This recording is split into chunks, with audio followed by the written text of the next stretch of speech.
Welcome to Free Bet Movies, guys. It's where we watch a movie on Netflix and give you all the information on it and review it and give you what we think about it. If you want to join us and watch it, you can jump onto Netflix, get a free month of streaming service, and join us on the movie reviews. Alright guys, so this week the movie that we picked was The Details.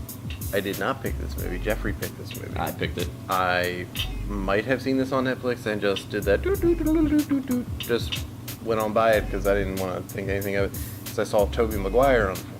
Okay, the reason that I picked this movie because I tried to find a movie that I hated.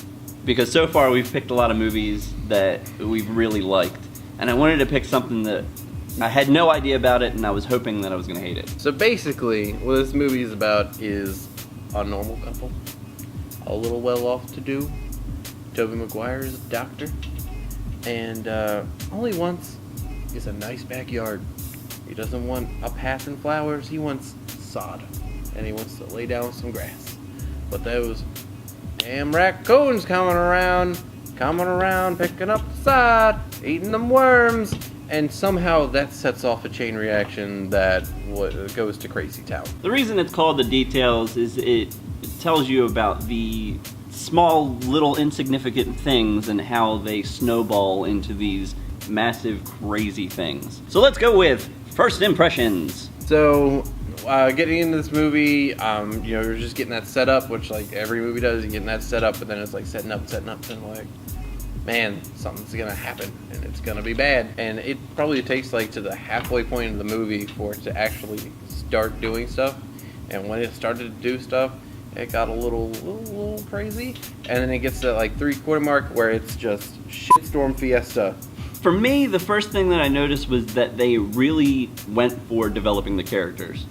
They started out and just gave you like the backstories of like each of these characters and made you really see who they truly were before they actually got into like the finer points of the actual story. Let's do our favorite parts, Jeffrey. What would you like to do as your favorite part of this movie? Favorite part of this movie is that turning point. That middle of the movie where you get to that point where you're like, okay, this is what I was waiting for. And it's a turning point where it's like, at that point in the movie, I'm like, wow, why wasn't this like a major theater release? And I'm like, holy crap, this movie should be everywhere and everyone should know about this movie.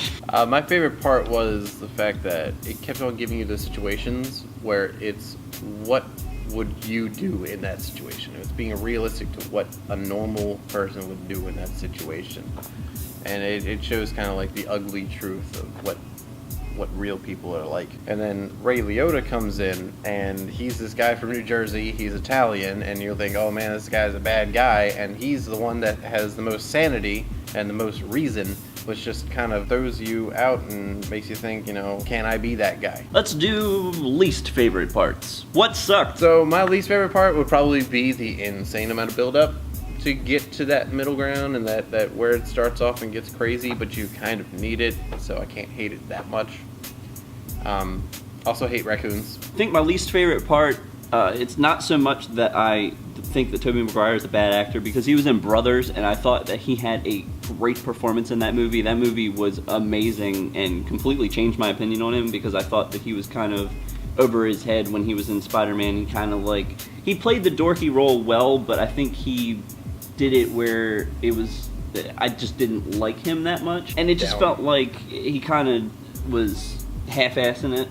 And in this movie, having seen Brothers and knowing how good he can be and how great of a dramatic role he can play, I feel like if he would have brought more of that style of acting from Brothers into this, then I would have loved it a lot more. Bacon rating! I think that the story is fantastic. The way that it is slow at the beginning, but the way it develops in the middle and the end, it's so worth getting through that first half.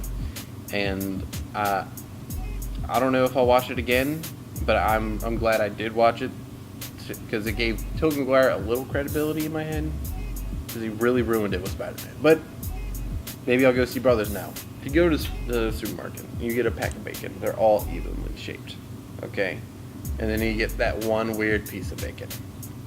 And I'm using that piece of bacon for a 3.75 bacon strips. 3.75. I think the cast was great. The acting was decent. Like I said, I think that Tobey Maguire could have done a little bit of a better job. I am not a fan of Tobey Maguire. Laura Linney is another person that I'm not really that big of a fan of, but she played a great character in this movie. Lady. There was a point in this movie where I was completely sold. I would have given this a 5, but then there is a situation that happens later on in the movie, towards the middle, towards the end of the third act, where I kind of threw my hands in the air and said, I'm done with this. So that knocked off some points. So I'm gonna have to give it a 3 out of 5 bacon strips. I'm Dave Burrows. I'm Jeff Hans, and thanks for watching Free Bat Movies. We'll see you next week.